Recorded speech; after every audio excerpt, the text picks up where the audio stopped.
Joining us, MS Now reporter Alex Tabbitt from Minneapolis, MS Now senior investigative reporter Carol Leonnig, former chief of staff for ICE in the Biden administration Jason Hauser, and Washington Post technology reporter Drew Harwell, because we have another story to get to as well. I do want to start with you, Jason, just because, you know the force and you know circumstances better than most of us. What do you make of the ICE explanation here that it was the officers who were taking care of this boy, not the father, seeming to indicate that the father was the one that put the kid in danger in the first place? Thanks, Katie. I mean, quite frankly, I heard the remarks of the head of ERO, Enforcement Removal, Marcos there, and I also heard the statements from the family. I see a reality where both can be true.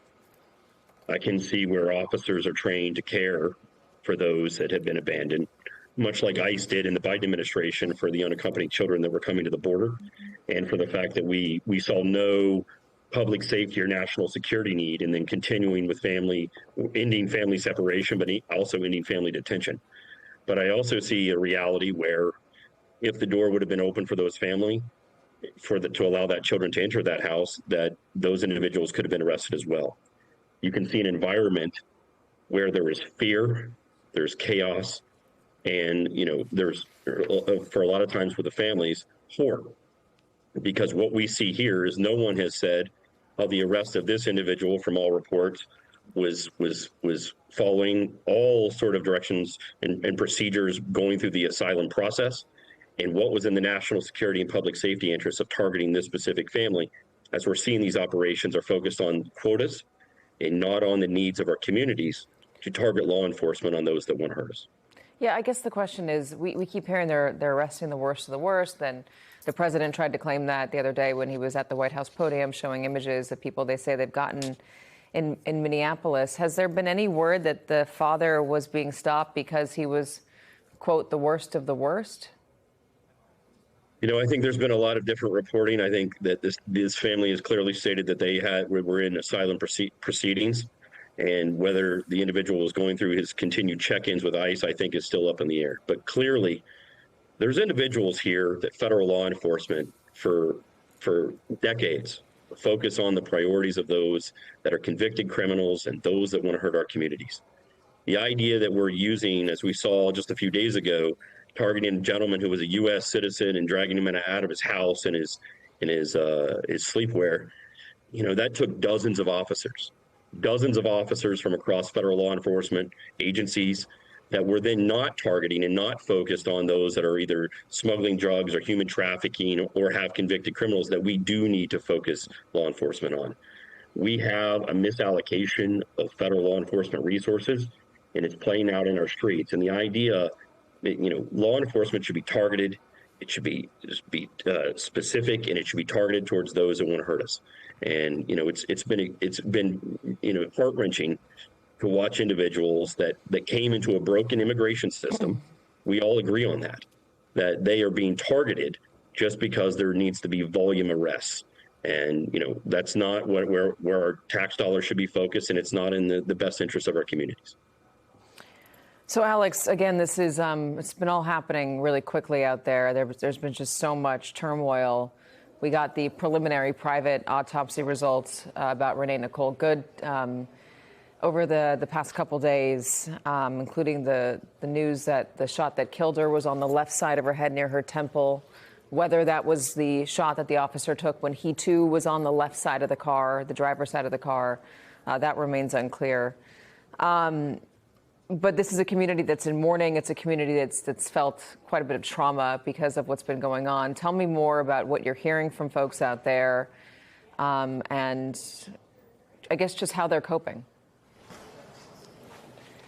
It's been an incredibly traumatic 6 to 7 weeks now, ever since what the president of the United States called the Somali diaspora here garbage, then decided to start this Operation Metro Surge. Then, of course, the shooting and killing of Renee Good, and now this absolutely heart-wrenching story of the detainment of the 5-year-old boy, Liam Ramos. And what we've seen throughout this time is protest. What we've seen throughout this time is Minnesotans who are tough as nails. I have to tell you, Katie, they will go out in frigid temperatures, including negative 11 degrees right now, to protest against the Trump administration, to protest against ICE's presence. We've seen protests this morning at the Minneapolis-St. Paul airport, where a lot of these deportation flights have been taking off from. We're seeing a protest set up right behind me as we speak. We're seeing another protest in about a half an hour that we're heading towards. And we're also seeing an economic blackout. This is a statewide push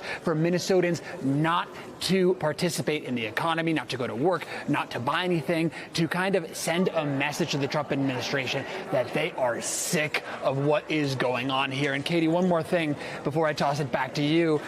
Amid all of this chaos, I'm keeping in contact with ICE observers, people who did the exact same work that Renee Nicole Good did when she was shot and killed. And they are texting me every 10, every 15 minutes of another ICE raid going on as some 3,000 federal agents continue to tear through the Twin Cities with no sign yet of slowing down. Katie? Okay, so let's talk about the other raids that are happening, the other arrests. There's been some news, Carol, about the problems that ICE is having getting warrants for some of the arrests that they want. What's going on? Yeah, Alex and I and Jacob Soboroff broke the story. I honestly, the hours are rolling together, Katie. So I think it was early this morning that we published this story in which we found that federal magistrate judges are also growing incredibly distrustful of federal law enforcement and federal prosecutors in Minnesota, an office, by the way, that is in a lot of turmoil, over requests for arrest warrants where the evidence that protesters have engaged in crime is thin and so thin to be non-existent.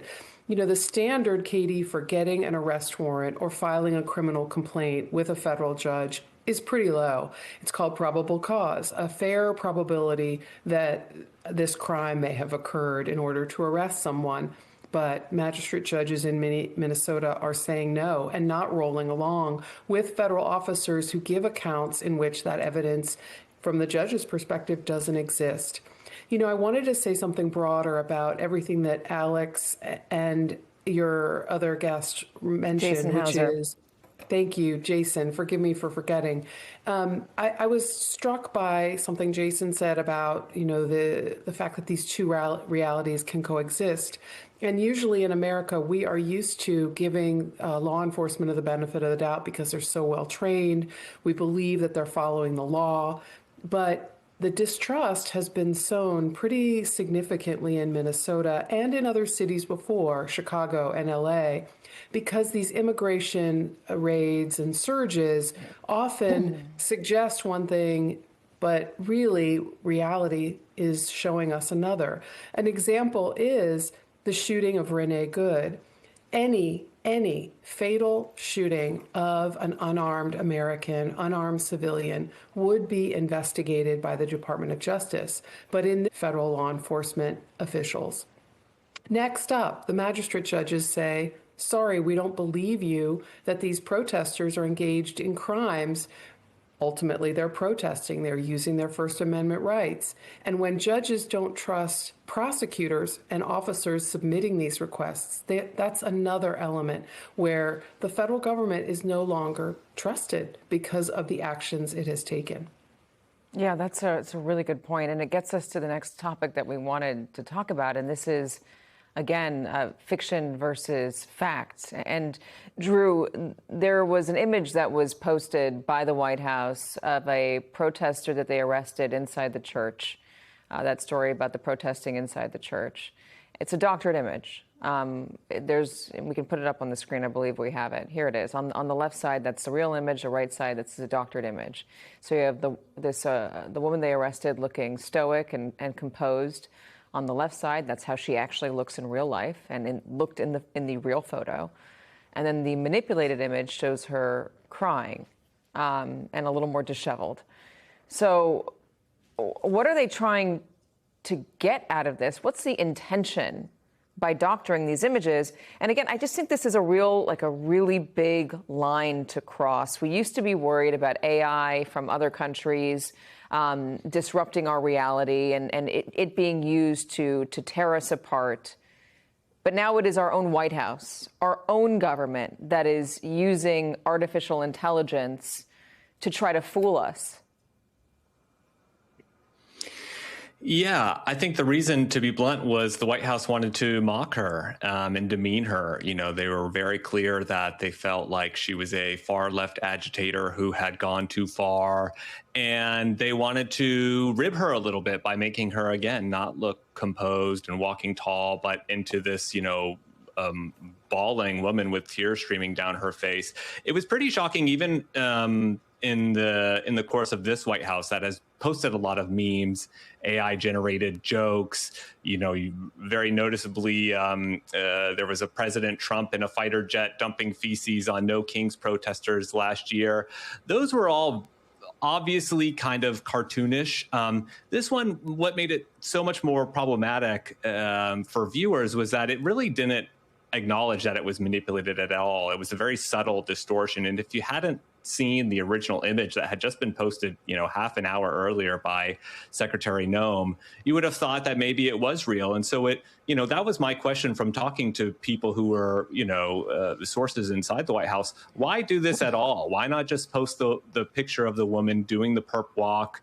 You have her, you're making, what point are you trying to make? And effectively the answer I got back was, why not? We can do this. We have our millions of followers. We're not going to get any kind of blowback, we feel like, from our minders.